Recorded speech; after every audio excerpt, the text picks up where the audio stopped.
రాధ అడిగిందంట, కృష్ణ నేనెక్కడున్నాను అని. అప్పుడు కృష్ణుడు, నాలో, నా ఆలోచనలో, నా ఊహల్లో, నా జ్ఞాపకాల్లో, నా ఊపిరిలో అన్నాడంట. అప్పుడు రాధ అడిగిందంట, కృష్ణ నేనెక్కడ లేను అని. అప్పుడు కృష్ణుడు, నా తలరాతలో అని మూగపోయాడు. ఎదురుగానే ఉన్నను, ఎదురు చూపులేలను,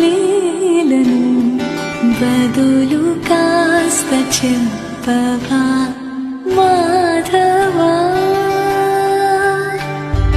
పొగడమంటూ అడగను, ఏ మారము చేయను, కనులు రాసి లేఖను చదవవా.